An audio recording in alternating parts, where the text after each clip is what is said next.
अपने अन्नदाता किसानों को राहत देने के लिए सरकार ने अपने स्तर पर व्यापक पैमाने पर तैयारी की। बजट में प्रावधान किए गए, लघु सिंचाई के नए कार्यक्रम आगे बढ़ाए जा सके। बजट में इसकी व्यवस्था की गई। किसानों को उनकी उपज को दोगुना करने के प्रधानमंत्री मोदी जी के अभियान में हम सब भी अपना योगदान दे सकें, इसके लिए भी सरकार ने उन्हें जैसे सिंचाई की सुविधा नहरों से मिलती है, फ्री में मिलती है, अगर निजी जन को बनाए हैं तो उसके लिए हमारा प्रयास हो कि हम उनको न्यूनतम दर पर या फ्री में पानी उनके हाथ पहुंच सके। इसके लिए बिजली की आपूर्ति करना, वहां के माध्यम से फिर उनको सिंचाई की सुविधा उपलब्ध कराने की कार्रवाई को आगे बढ़ा देना, ये कार्य युद्ध स्तर पर प्रदेश में जहां चल रहे हैं, वहीं आप सबकी ये नियुक्ति बहुप्रतीक्षित नियुक्ति। ITI आपने किया होगा, कुछ लोगों ने डिप्लोमा किया होगा।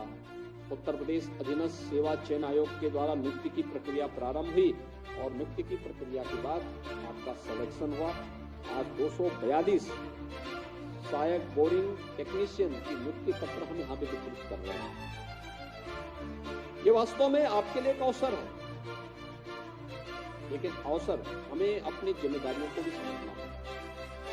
आपने देखा होगा प्रधानमंत्री जी बार बार एक बात को कहते हैं, अधिकार की बात तो हर व्यक्ति करता है, लेकिन हमें अपने कर्तव्यों के बारे में भी जानकारी होनी चाहिए और कर्तव्य भी हमें तय होने चाहिए। हाँ, अधिकार से महत्वपूर्ण कर्तव्य है। अपने कर्तव्य का निर्वहन करेंगे तो हमारा अधिकार स्वयं सुरक्षित होगा। के परिणाम से साफ हुई तस्वीर। सपा ने खूब बिगाड़ा कांग्रेस का खेल। अब अखिलेश ने कर दिया बड़ा ऐलान। लोकसभा चुनाव के लिए भी सपा ने बनाया प्लान। मध्य प्रदेश को लेकर लिया बड़ा फैसला। इंडिया गठबंधन की कहानी भूल जाइए, सपा का फोकस सिर्फ यूपी पर। जरूरत पड़ने पर किसी को भी समर्थन देने की तैयारी। मध्य प्रदेश विधानसभा चुनावों के नतीजे सामने आए तो फिर सपा ने जिस तरह से खेला किया है उसकी कहानी भी सामने आ गई। विधानसभा चुनावों में समाजवादी पार्टी ने पूरी ताकत के साथ ताल ठोकी थी। भले ही पार्टी को अपेक्षित सफलताएं न मिली हो, लेकिन कांग्रेस को नुकसान करने की जो जिद अखिलेश यादव ने पकड़ी थी उसे जरूर पूरा कर लिया है। पार्टी प्रत्याशियों को सफलता न मिलने के बावजूद समाजवादी पार्टी को कोई चिंता नहीं है। समाजवादी पार्टी अब लोकसभा चुनावों की तैयारियों में जुट गई है और पार्टी ने मध्य प्रदेश के लिए एक बड़ा ऐलान भी कर दिया है। अखिलेश यादव के इस बड़े ऐलान को सुनकर निश्चित तौर पर कांग्रेस को मिर्ची लग जाएगी। अखिलेश यादव ने क्या कुछ ऐलान किया है वो आपको बताएंगे, लेकिन पहले मध्य प्रदेश के चुनावों के बाद डिप्टी सीएम केशव प्रसाद मौर्य ने क्या प्रतिक्रिया दी है वो सुन लीजिए। एमपी चुनावों में मिली प्रचंड बहुमत की जीत के बाद भाजपा नेताओं और कार्यकर्ताओं में उत्साह है। केशव प्रसाद मौर्य ने कहा कि चुनावों का सेमीफाइनल हमने जीत लिया है, अब लोकसभा चुनाव भी इसी तरह रिकॉर्ड वोटों से जीतेंगे।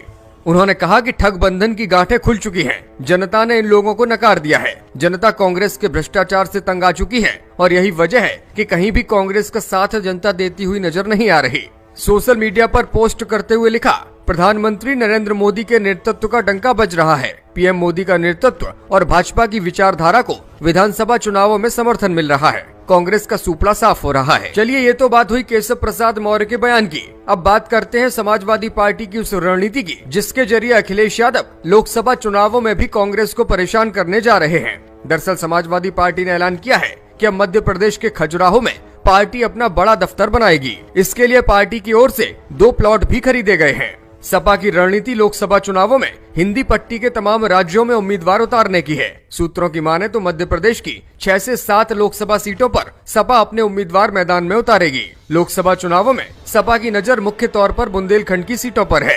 यही वजह है कि सपा का ये कदम इंडिया गठबंधन को परेशानी में डाल सकता है। उत्तर प्रदेश में बड़ा जनाधार रखने वाले अखिलेश यादव अब पार्टी को इसी तरह विस्तार देने के मूड में हैं। गठबंधन की सियासत से वो परेशान आ चुके हैं और यही वजह है कि उत्तर प्रदेश पर मुख्य फोकस करने के साथ साथ अब वो पड़ोसी राज्यों में अपना विस्तार करेंगे। सियासी जानकारों को कहना है कि लोकसभा चुनाव से पहले बुंदेलखंड में कार्यालय खोलकर अखिलेश यादव कांग्रेस पर दबाव बनाने की सियासत कर रहे हैं। मध्य प्रदेश में सपा का इंडिया गठबंधन से अलग चुनाव लड़ना कांग्रेस को नुकसान पहुंचा चुका है और अब लोकसभा चुनाव से पहले ये तैयारी फिर से कांग्रेस के लिए एक बड़ा झटका हो सकती है।